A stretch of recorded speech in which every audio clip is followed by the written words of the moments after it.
The African Transformation Movement says it strongly condemns the lack of proactive measures to prevent ghost grant recipients. In a statement, that party says revelations of irregularities in the disbursement of social grants by the South African Social Security Agency is raising questions about the government's oversight mechanisms. To tell us more, we are now joined by ATM spokesperson Zama Ntshona. Zama, thank you so much for your time this afternoon. As the African Transformation Movement, what is your party's stance on these allegations? Thank you so much. Good afternoon to you and the viewers. Well, as the African Transformation Movement, when we look at this particular report, we're truly puzzled by the level of the government not being able to have the kind of leadership that is able to pick up such challenges. I mean, it has been 30 years right now.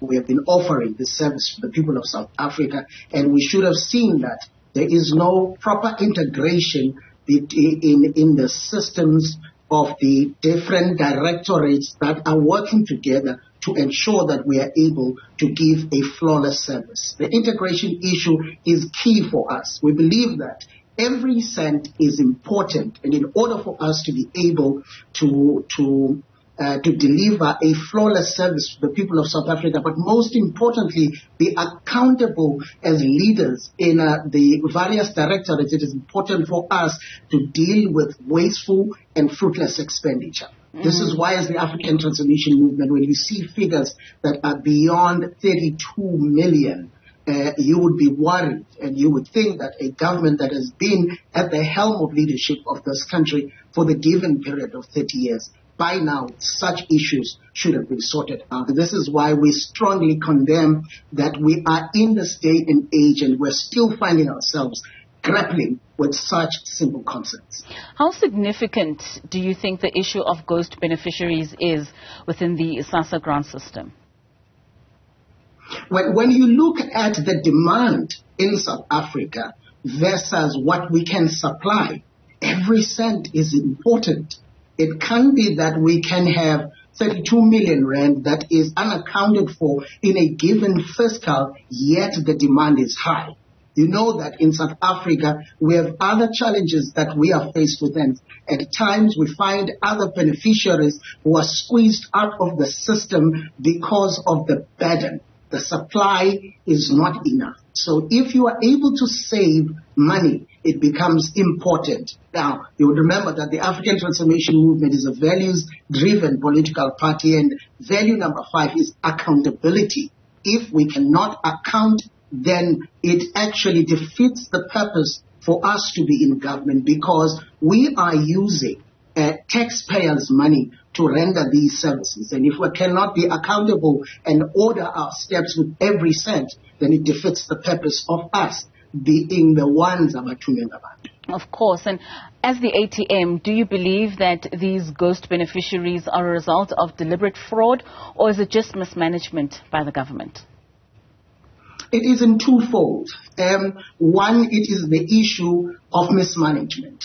It has actually dawned, as you're looking at the reports on this matter, that there is no integration, no synchrony between the systems of Sasa and also the Home Affairs, because these two systems must communicate in order for us to be able to pick up that the beneficiaries, that the people that used to be beneficiaries of the system are no more. And therefore, there shouldn't be continuation of giving them the service when they are no longer alive.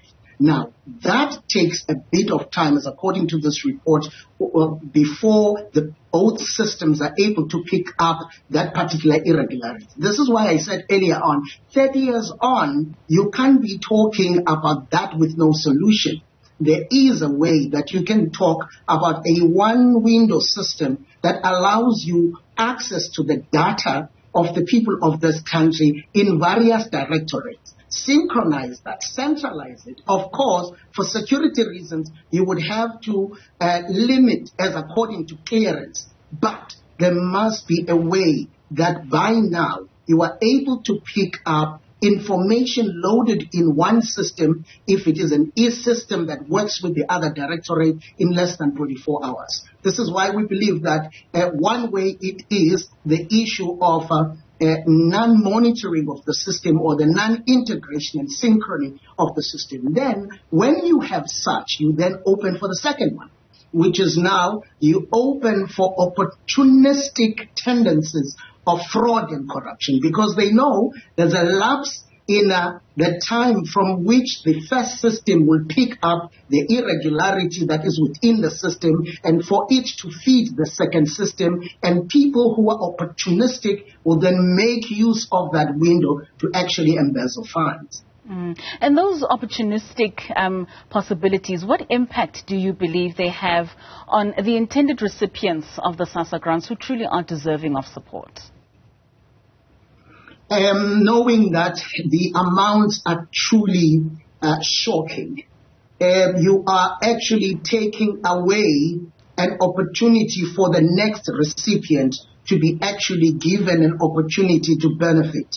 You would know that at the end of 2020, we were sitting at 61% plus of the citizens of this country who are dependent on the grant system. Now, if you have such a high load of individuals who are beneficiaries of the system and more who are intending on knocking on the doors trying to get that, if it is not properly managed, you are then taking an opportunity for an individual to be able to move out of what we may call, or maybe an individual not being able to sustain themselves because of exclusion. They may find themselves in the outskirts of participation because of us not being able to manage these resources. What steps do you believe government should take in the immediate future in order to avert such?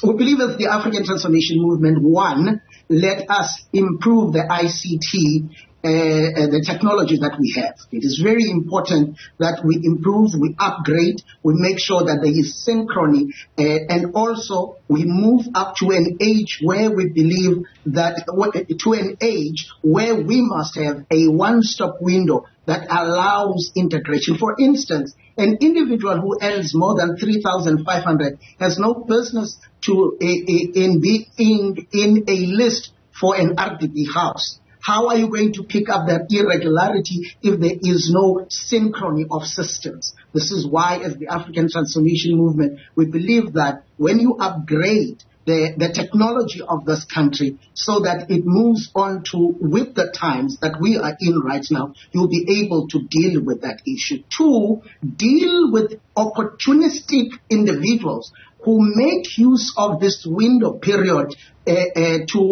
to actually embezzle funds. Deal with them harshly in a manner that will send the strongest message to the people of South Africa and anybody within their ranks who sees this and wants to actually use it for their own benefit.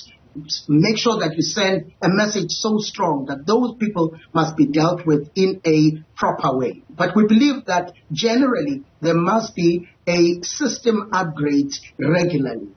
Also an evaluation of the system regularly so as to be able to pick up if there are new challenges that we find. Sometimes we upgrade the system, but because of lack of monitoring, we are not able to see what is it that in our upgrades actually became a new challenge that we are faced with. We believe that if we can take care of those and also a political will to actually fix these problems, we should be on our way to giving the people of South Africa what they deserve, a flawless service. So in the absence of that, surely such instances affect public trust in government's ability to effectively manage social security programs? Most definitely. This is why when we have given you a 30-year chance that you must deal with such issues and you have failed dismally, South Africans in 2024 have a golden opportunity to actually pass a verdict of no confidence on you as a government that has actually failed to deliver. This is why the people of South Africa must make full use of 2024 elections so as to say, it can't be that we are always giving a carrot and never a stick They must be accountable. Those in power must be held accountable, and the power this year is back to the people of this country to do accordingly, so that even in the absence of such upgrades, people must know that they are still accountable to the people of this country, and voting is one of the ways you can ensure that any individual who is in power is accountable to you as a citizen of this country. So, Zama, has your party engaged with any relevant stakeholders, such as Sasa officials or anti-corruption bodies, to address such and be able to propose these solutions? For the given 5 years, as the African Transformation Movement, we have written numerous letters to different directorates trying to highlight these challenges. And we continue to do so because we want to see at the end of the day that the end user, the citizen of this country, is able to get what is due to the individual. Even at this stage, we're not just highlighting this, we are definitely going to take it forward so that we are able at the end of the day to come to a point where the people of South Africa are able to get what is due to them, and in an uninterrupted manner, and a quality service for deserving individuals. All right, Zama Ntshona there from the ATM was the spokesperson of the African Transformation Party speaking to us. Thank you so much for your time this afternoon.